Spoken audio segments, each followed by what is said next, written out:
안녕하세요. 인사이드 스토리 유진영입니다. 안녕하세요. 상아입니다. 사람의 첫인상을 좌우하는 건 뭐니 해도 헤어스타일일 텐데요. 반짝이는 머릿결은 그 사람을 건강한 인상으로 만들어주고요. 그리고 또 풍성한 머리숱은 얼굴을 작고 또렷하게 보이는 효과를 준다고 합니다. 네, 맞습니다. 아이돌들이 앨범 활동을 시작할 때 가장 먼저 고려하는 것이 바로 헤어스타일인데요. 그래서 저도 탈색이나 염색을 하고 이렇게 웨이브를 넣으면서 다양한 스타일링을 시도하고 있었는데요. 네. 선배님, 오늘 제 스타일 어떤가요? 정말 상아 씨는 이제 무대에 서기 때문에 머리 스타일을 참 많이 바꾸는 편인데 오늘도 완벽합니다. 고맙습니다. 이렇게 멋진 헤어스타일을 만들기 위해서는 무엇보다 이제 풍성한 머리숱이 참 중요할 텐데요. 자, 그런데 점점 넓어지는 이마, 점점 벌어지는 이 가르마 간격 때문에 적지 않은 분들이 한숨을 쉬고 있다고 하네요. 이처럼 국내 탈모 인구가 무려 1,000만 명에 달한다고 합니다. 사실 저도 오늘 집중해서 오늘 이 시간을 보낼 것 같습니다. 아마 많은 분들이 빛과 같은 시간으로 생각하지 않을까 기대가 큰데요. 탈모 고민을 한눈에 한 번에 해결해 주실 오늘의 주인공 상아 씨 소개 부탁해요. 거기 관상가 양반. 내가 인사이드 스토리 MC를 할 상인가? 우리의 첫인상을 좌우하는 모발. 그러나 모발 때문에 걱정인 사람이 많다고요? 대한민국 탈모 인구만 무려 1,000만 명. 이 고민을 해결해줄 사람 어디 없나요? 세계 최초 레이저를 이용해 탈모 치료법을 개발하고 로봇을 이용한 모발 이식 수술을 도입하며 탈모인의 희망, 허창훈 교수. 탈모를 늦추는 생활 습관부터 효과적인 치료 방법까지 허창훈 교수님과 함께 오늘부터 풍성!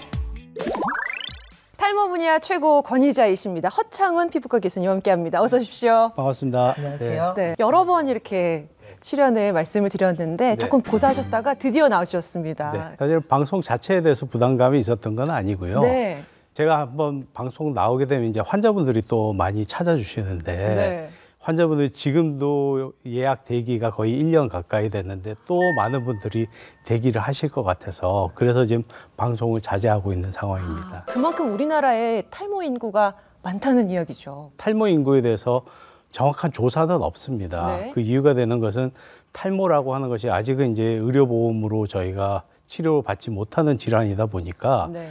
이 정상적인 통계가 잡히지를 않습니다. 그래서 엇비슷하게 이제 구할 수 있는 것들이 갤럽이라는 그 곳에서 조사를 했는데 그 전체 인구에서 네. 남성 인구의 한 25% 정도 된다고 해서 저희 이제 전체 인구가 한 4천만 명 정도 되니까 약 한 1,000만 명 가까이가 탈모가 있지 않을까. 근데 이때 얘기하는 것은 스스로가 탈모가 있다라고 얘기하는 사람들 얘기를 해서 실제로 병원에서 정상적으로 진료를 받은 탈모 환자가 몇 명인지에 대한 그런 조사는 전 세계적으로 아직은 정확하게 없는 상황입니다. 탈모가 피부과에 속한다는 걸 이번에 처음 알게 되었는데요.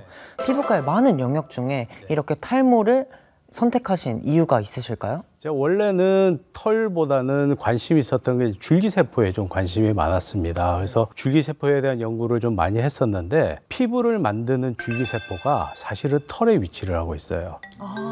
털이 곤두서는 그 기모근이라고 하는 근육이 있는데요. 네네.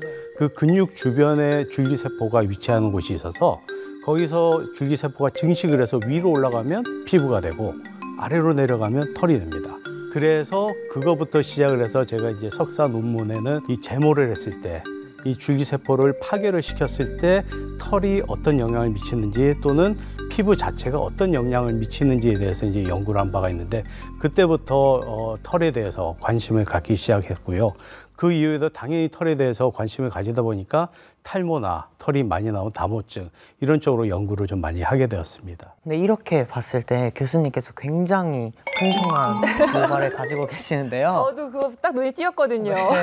근데 많은 분들께 질문을 받으셨을 것 같아요. 교수님의 그 풍성한 모발의 유지 비법 혹시 있을까요? 저 지금 모습보다는 20년 전 모습이 훨씬 더 풍성했습니다. 세상에 있는 모든 사람이 나이가 들면 들수록 모발은 탈모가 진행이 될 수밖에 없는 상황이고 네. 제가 지금까지 이렇게 유지를 하는 것도 끊임없이 계속 치료를 하기 때문에 지금 현재 모습을 유지한다라고 생각하시면 좋으실 것 같습니다. 탈모에 관해서는 정말 속설도 많고 일명 이제 카더라 참 많잖아요. 그 중에 제일인 것이 탈모약이 남성 호르몬을 감소시켜서 남성성이 떨어진다. 네. 많은 분들이 뭐 기정사실로 알고 계신 부분이 아닐까 싶어요. 교수님께 좀 진실인지 아닌지 이거 꼭 정리해 주세요. 먼저 시작하기 네. 전에 탈모에 대한 그런 정의부터 먼저 내리고 시작을 해야 될 것 같아요. 일반적으로 사람들이 이제 보통 그 탈모라고 그러면 털이 빠진다라고 생각을 하는데요. 그렇죠. 실제로는 털이 빠지지는 않습니다. 털이 얇아지는 겁니다. 아, 네, 그래서 제가 지금부터 얘기하는 대부분의 탈모 얘기는 네. 털이 얇아지는 안드로겐 탈모증이라고 하는 전 세계 대부분의 남성과 일부 여성분들이 앓고 있는 그런 질환에 대해서 얘기를 하는 거고요. 네. 그거 외에도 실제로 털이 빠지는 형태의 탈모인 원형 탈모라든지 휴지기 탈모 이런 탈모는 따로 얘기를 해야 될 것 같습니다. 그래서 대부분의 얘기는 안드로겐 탈모증이라고 하는 탈모이고 이것은 실제로 머리가 빠지는 것이 아니라 머리가 얇아진다라고 생각하시면 될 것 같고요. 그것은 보통 나이가 들면서 계속 진행될 수밖에 없는 그런 상황인 것 같아요. 그래서 이런 얇아지는 머리를 다시 굵게 만드는 것이 사실 탈모의 치료라고 하는데 이 얇아진 머리를 굵게 만드는데 가장 중요한 역할을 하는 게 최근 나온 탈모약들이거든요. 네. 그래서 여기서 얘기하는 탈모약도 당연히 안드로겐 탈모를 치료하는 탈모약이 되겠죠. 이런 탈모 치료를 치료하면 당연히 머리가 굵어지는 거는 90% 이상 환자분은 머리가 굵어지는데 네. 이게 왜 굵어지는지를 이해를 하시면 조금 이해하시는 데 도움이 될 것 같아요. 테스토스테론이라고 하는 남성 호르몬이 가장 남성성을 띠는 가장 중요한 남성 호르몬인데 이 호르몬만 가지고는 탈모가 일어나지 않습니다. 이 테스토스테론이라는 남성 호르몬이 모낭으로 옮겨서 네. DHT라고 하는 호르몬으로 바뀌게 돼요. 그 호르몬으로 바뀌게 되면 바뀐 호르몬이 탈모를 유발을 할 수밖에 없거든요. 네. 그래서 치료는 어떻게 되느냐. 테스토스테론만 있을 때는 괜찮은데 얘가 DHT로 바뀌어서 문제가 생기는 거기 때문에 얘가 얘로 바뀌지 않게 가운데 과정을 차단을 해주는 약제를 쓰는 겁니다. 그래서 그게 탈모 치료 약제로 알려진 그런 그 피나스테라이드라든지 두타스테라이드 성분의 그런 약제가 되겠는데요. 그러면 당연히 테스토스테론이 DHT로 가는 과정을 차단했기 때문에 DHT는 안 생기겠죠. 그러면 테스토스테론은 어떻게 될까요? 오히려 더 많아지는 건가요? 많아집니다. 오. 일시적으로. 한 몇 달 정도는 일시적으로 더 많아지는데 시간이 지나면 사람 몸이라는 게 그걸 다시 정상화시키는 작업을 하게 돼요. 그래서 다시 많아졌다가 점점점 낮아지는 과정을 겪게 되거든요.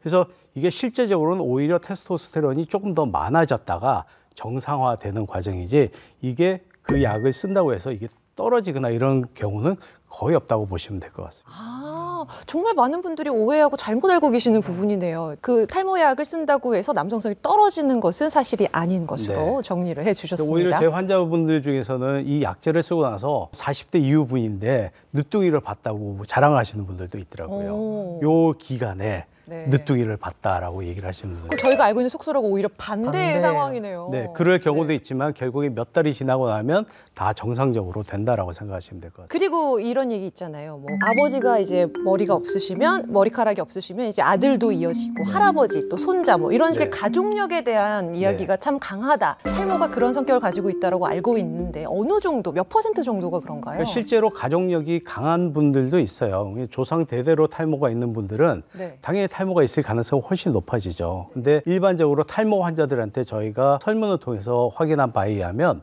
한 50% 정도 그 정도가 부 또는 목에서 탈모가 발견하는 경우가 있습니다. 그래서 100%는 아니고 이게 유전이 한 50% 정도 된다라고 얘기는 하지만 우리가 알고 싶은 거는 어떤 유전자가 탈모를 유발하는지 이걸 알고 싶어 하는데 네. 사실은 그거 발견하는 데까지 실패를 했어요. 계속해서 이제 개발이 되겠죠. 연구가 네. 되고. 지금도 계속 연구를 하는 과정이니까요. 특히나 네. 이제 어떤 약제를 쓴다든지 어떤 치료를 했을 때 거기에 대한 효과에 대해서도 유전자와 관계에 대해서 계속 연구를 하고 있는 상황입니다. 그래서 조만간은 더 좋은 결과가 나오지 않을까 생각을 합니다. 그 말씀인즉슨 이제 유전적인 이런 탈모도 치료가 가능하다는 말씀이신 거죠. 힘든 네. 상황인 거는 맞고요. 그 유전이 되고 안 되고 하고 탈모 치료가 되고 하는 건 사실은 전혀 상관이 없습니다. 아, 네. 그래서 실제적으로 유전자를 받고 뭐 가족력이 엄청나게 많은 그런 경우에도 탈모 치료를 적절하게 조기에 시도를 하게 되면 더 이상 진행되지 않게 막는 것은 40대 이전에 저희가 시도를 할 경우에 99%는 더 이상 진행이 안 되게 막을 수가 있어요. 뭐 거의 완벽에 가깝네요. 네. 하지만 더 좋아지는 경우도 한 90% 이상 정도가 되기 때문에 네. 일찌감치 치료만 시작한다면 뭐 좋은 결과가 있을 것 같습니다.